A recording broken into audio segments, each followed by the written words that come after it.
다윗을 섬멸하기 위해서 추적해 나섰던 압살롬의 군대가 단 한 번의 전투로 허망하게 무너지지요. 그리고 그 전투에서 압살롬도 죽습니다. 전투에서 수세에 몰리게 되자 압살롬은요, 말도 아닌 노새를 타고 도망합니다. 그리고 그렇게 자랑스럽게 자랑하던 그 압살롬의 머리가 상수리 나무 가지에 걸려가지고 타고 있던 노비가 달려나가면서 그 상수리 나무 가지에 머리가 대롱대롱 매달려 걸려있는 꼴이 되고 말았습니다. 도망도 못 가고 나무에 걸려서 발버둥 치다가 결국 요압의 손에 죽습니다. 반역을 도모하고 왕이 되었다고 힘자랑을 그렇게 크게 하였지만 결국 압살롬의 마지막은 그 곁을 지키는 군인 하나 없이 참으로 비참하게 끝맺는 것을 우리가 보게 됩니다. 이런 모습 속에서 우리는 어떻게 하나님 앞에 신앙생활에 나아가야 할까? 하나님 앞에 마음속에 눈물이 있고 억울한 사정이 생길 때 그것을 어떻게 잘 해결해야 그 끝이 참 좋은 해결이 될 수 있을까? 오늘 이 압살롬의 모습에서 그 끝의 모습을 어떻게 우리가 매듭지어야 할까? 우리가 함께 생각해 보기를 원합니다. 자, 우리 17절 말씀 보십시다. 17절 말씀 다 찾으셨죠? 우리 같이 읽습니다. 시작. 그들이 압살롬을 옮겨다가 숲을 가운데 큰 구멍에 그를 던지고 그 위에 매우 큰 돌무더기를 쌓으니라. 온 이스라엘 무리가 각기 장막으로 도망하니라. 아멘. 압살롬이 나무에 매달렸다 결국 요압의 칼에 심장이 찔리고 또한 요압의 부하들 청년 10명이 압살롬을 에워싸고 죽였다. 이렇게 성경은 말해주고 있습니다. 그러니까 압살롬의 그 마지막은 참 비참했습니다. 그렇죠? 네. 단칼에 요압에게 심장을 찔려 죽었지만 또한 그 압살롬의 10명 청년이 압살롬을 에워싸고 쳐 죽였다. 이런 표현이 나옵니다. 결국은 원수 갚은다, 욕보인다 이런 의미가 여기에 담겨져 있는 것 같습니다. 그러니까 압살롬은 참 비참하게 죽습니다. 이렇게 죽자 요압은 나팔을 불어서 전투를 그치게 하죠. 그 다음에 압살롬의 시신을 큰 구덩이에 던집니다. 숲풀숲 한가운데 있는 그 구덩이가 어떻게 만들어졌는지 알 수는 없지만 그 숲풀숲 한가운데 있는 큰 구덩이에 압살롬의 시신을 던져놓고 돌을 던져가지고 그 구덩이를 다 메워버립니다. 후대 사람들이 그 숲풀 속에 왔다가 돌무더기를 발견할 때마다 무슨 생각하겠습니까? 아버지를 반역했고 왕에 올랐다가 비참하게 죽은 압살롬을 기억하게 된다라고 하는 것이지요. 사실 좋은 기억이 아닙니다. 복수심에 불타올랐던 압살롬.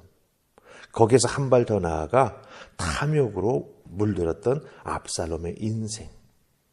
그것 때문에 아버지를 몰아내고 반란을 도모해 왕이 된 결과가 이렇게 비참하고 보잘것없는 것임을 후대 사람들도 그 돌무더기를 볼 때마다 기억하고 또 되새김질하게 된다라고 하는 것입니다.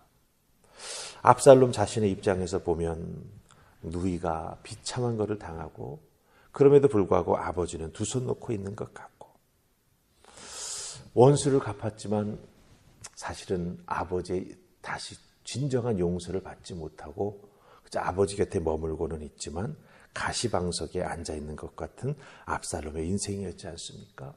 예. 참 압살롬에게는 여러 가지로 좋지 않은 일들이 겹쳐 일어나게 됐고 뜻하고 계획하는 것들이 하나도 제대로 이루어진 것이 없었었죠. 그런데 절치부심 몇 년을 계획하고 몇 년을 준비하고 몇 년을 실행에 옮겨서 결국은 아버지를 몰아내고 사람들의 마음을 얻어서 이스라엘의 왕이 된다라고 하는 것입니다. 참 나름대로는 원수를 갚았다. 그렇죠? 예. 자기 합리화를 하면서 왕의 자리에 올라서 뭔가를 즐기며 마음대로 왕권을 휘두르는 그런 삶을 사는 것이 시작되었을지 모릅니다.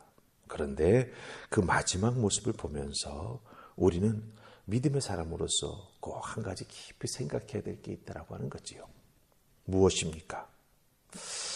압살롬 자신도 이 아버지를 다윗을 추격해서 그 마지막 남은 생명까지도 다 어떻게든지 끊어버려야겠다라고 하는 그 생각을 멈출 생각이 없었죠. 하지만 주변에 있는 그 어떤 사람도 압살롬의 그런 생각을 중간에 말리지 않았습니다. 아버지를 쫓아 아버지의 생명을 거두는 것, 그것은 하나님이 기뻐하시는 것이 아닙니다. 이 말을 해주는 사람이 압살롬에게는 아무도 없었습니다. 그 압살롬의 막 나가는 행동을 그 어느 누구도 중간에 말리지 않았다라고 하는 것이죠. 결국 이와 같은 모든 과정과 결과가 반역자라고 하는 단어가 압살롬에게 붙어서 죽어서도 떨어지지 아니하고 압살롬 그러면 반역자 압살롬 이렇게 사람들이 되뇌이고 그것을 부르게 되는 상황에 빠지게 되었다라고 하는 것입니다. 안타까운 건 그 압살롬을 중간에 말리는 사람이 없었다라고 하는 거예요. 성도인 우리들도 인생이 억울하고 눈물 흘리는 일들을 경험합니다. 화가 나고 찾아가서 막 싸우고 싶기도 하고 때로는 원수 갚아주기도 싶기도 하고 너도 나처럼 당해봐라 이런 마음으로 뭔가 꾸미고 싶기도 하는 그런 생각이 번뜩 들기도 합니다. 그런데 그런 마음이 들 때, 그런 생각이 들 때, 또 그런 아픔으로 눈물 흘리게 될 때 우리 믿음의 사람들은요, 제일 먼저 무엇을 해야 하나? 하나님께 먼저 그런 사정과 아픔을 가지고 나아가 하나님께 아뢰고 하나님께 호소하면서 하나님의 위로와 하나님의 도우심을 먼저 경험하는 우리가 되어야 한다라고 하는 거예요. 우리가 걸어가는 신앙의 길은요, 좁은 길입니다. 생명으로 인도하는 길이기에 많은 사람이 찾지 않습니다. 찾는 이들이 적은 길을 걸어갑니다. 그럴 때 어려움을 당하고 힘들 때 먼저 하나님을 찾고 또한 그 길을 함께 걸어가는 믿음의 사람들과 그 아픔을 나누어야 하지요. 그래야 압살롬처럼 잘못된 길로 들어서지 아니하고 서로 위해서 중보하면서 서로를 붙잡아 세워주는 그런 은혜를 나누는 믿음의 사람, 믿음의 공동체가 우리 속에 이루어지게 된다라고 하는 거예요. 원수 갚는 것에만 골똘해가지고 거기에 대한 방법론만 찾게 되면은 그 방법론만 알려주는 사람들, 그렇죠? 부추겨가지고 더 악한 일을 벌이게 만드는 사람들이 주변에 모여들게 된다라고 하는 거예요. 하나님의 자녀가 그런 모습으로 살아가서는 되지 않지 않겠습니까? 그러기에 우리는 하나님께 먼저 호소하고 함께 신앙의 길을 걷고 있는 그 좁은 길을 걷고 있는 믿음의 사람들에게 기도와 또한 그 무겁고 힘든 일들을 벗어날 수 있는 지혜를 구하면서 그 길을 함께 걸어갈 때 우리는 그것을 극복하고 이겨나갈 수 있게 된다라고 하는 것이죠. 압살롬처럼 원수 갚는 감정에 사로잡히게 된다면 그 어떤 것도 제대로 이루어내지 못함을, 아니 더 악수를 두게 된다라고 하는 것을 꼭 기억하시고 우리들의 삶을 살아가면서 어렵고 힘든 일 당할 때 먼저 하나님 찾으시고 그리고 믿음의 공동체 안에서 믿음의 자녀 식구들과 함께 그것을 나누고 가볍게 하면서 또한 서로 중보하는 그런 귀한 모습이 있기를 주님의 이름으로 축복합니다. 다음에 우리 두 번째로 하나 더 보실 말씀이 있습니다. 우리 22절, 23절 아히마아스에 대한 모습을 좀 살피십시다. 22절, 23절입니다. 같이 읽습니다. 사독의 아들 아히마아스가 다시 요압에게 이르되 청하건대 아무쪼록 내가 또한 구스 사람의 뒤를 따라 달려가게 하소서 하니 요압이 이르되 내 아들아 너는 왜 달려가려 하느냐? 이 소식으로 말미암아서는 너는 상을 받지 못하리라 하되 그가 한사코 달려가겠노라 하는지라 요압이 이르되 그리하라 하니 아히마아스가 들길로 다름질하여 구스 사람보다 앞질러 가니라. 아멘. 요 내용만 보아가지고는, 그치요? 예. 사독의 아들 아히마아스가 압살롬이 죽었다라고 하는 소식을 다윗에게 먼저 전해서 뭔가 상받고 싶은 마음이 있는 것은 아닌가, 이런 생각을 우리가 하게 됩니다. 특별히 압살롬이 죽게 되었을 때 이 아히마아스가 뭐라고 말했냐 하면 요압에게 여호와께서 왕의 원수 갚아주신 소식을 전하게 해달라고. 네. 하나님께서 다윗 왕의 원수 갚아주신 소식을 전하게 해달라고 부탁을 하죠. 메신저가 되어서 다윗 왕에게 좋은 소식을 전하는 사람이 되고 싶다라고 하는 의미로 이 말을 합니다. 요압은 말리죠. 근데 또 자꾸 청하니 결국은 허락을 합니다. 하지만 이미 그 앞에 구스 사람을 보낸 다음에 허락하는 거죠. 이 아히마아스가 아까우니 그 생명을 요압이 지켜주고 싶었던 것인 것 같습니다. 근데 여러분들 잘 보시면 달려나갈 때 들길로 달려서, 그치요? 예. 그 구스 사람보다 앞질로 달려가는 것을 보게 됩니다. 왜 이렇게 아히마아스는 다윗에게 이 전쟁의 결과를 먼저 알려주기를 원했던 것일까? 그 이유가 뭘까? 우리는 뒷부분의 결론을 알지만 여기서 우리가 하나 깊이 생각해 볼 부분이 있다고 하는 거죠. 아히마아스는 압살롬이 죽은 소식이 아닌 압살롬을 따라서 전쟁에 나섰던 이스라엘 그 다른 지파들과의 전쟁에서 승리했다라고 하는 그 소식만을 전합니다. 다윗이 압살롬의 생사 여부를 물을 때 자기는 모르겠습니다라고 말을 하죠. 즉 압살롬과의 전쟁에서 다른 지파들과 싸워서 우리가 승리했습니다라고 하는 말을 전합니다. 먼저 다윗의 마음을 안심시켜주는 것이죠. 예. 정말 지혜롭게 먼저 좋은 소식을 전하는 메신저가 됩니다.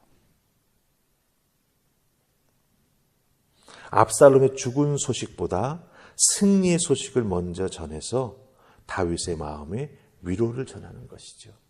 왕이여, 더 이상 도망가지 않아도 됐습니다. 승전 소식을 전한다라고 하는 것입니다. 다윗에게 이런 승전, 기쁜 소식이죠. 네. 또 위로의 소식을 먼저 전한다라고 하는 거예요. 여기서 우리는 아히마아스의 모습을 보면서 우리 성도가 무슨 것을 전하기 위해서 먼저 애쓰고 수고해야 되는가라고 하는 것을 발견하게 됩니다. 위로의 소식, 복된 소식, 그렇죠? 네. 한 영혼을 쓰러지지 않냐고 붙잡아 줄 수 있는 소식을 먼저 전하는 우리가 되어야 한다라고 하는 것. 그래서 그것을 위해서 우리는 하나님께 기도해야 되고 성령님으로부터 은사 받기를 소망해야 되고 또한 그와 같은 것들을 우리가 직접 나아가서 실천해 봄으로 말미암아 그 현장의 경험을 통해서 지혜롭게 전하고 나눌 수 있는, 또 위로해 줄 수 있는, 한 영혼을 붙잡아 세워줄 수 있는 그런 믿음의 사람이 되어야 한다라고 하는 것 꼭 기억하시고 여러분의 삶의 자리에서 이 아히마아스처럼 지혜롭게 주의 은혜와 사랑을 나누는 여러분들 다 되실 수 있기를 주님의 이름으로 축복합니다. 아멘. 우리 기도하십시다. 좋으신 하나님 감사합니다. 오늘도 주신 말씀 통해서 압살롬이 죽게 되는 그 마지막 모습, 그 모습을 통해서 믿는 자들인 우리는 어떤 삶을 살아가야 할까? 또한 공동체 속에서 어떤 신앙생활의 모습을 우리가 이어나가야 할까 생각해 보게 해주시니 감사합니다. 주시는 은혜, 또한 우리가 잘못된 길을 걸어갈 때 나에게 아니다라고 말해줄 수 있는 믿음의 사람이 내 곁에 있는 것, 그것이 얼마나 중요한 것인지 다시 한번 깨달아 알게 됩니다. 주여 도우시고 우리 하늘파평교에 속해 있는 믿음의 성도님들과 함께 이 귀한 믿음의 길 감사하면서 기쁘게 걸어가는 우리 모두가 되게 하여 주시옵소서. 오늘 주어진 우리들의 삶의 자리에서 오늘 말씀에 나오는 아이마아스와 같은 귀한 삶을 살아가는 우리 모두가 될 수 있기를 소원하오며 예수님 이름으로 기도하옵나이다. 아멘.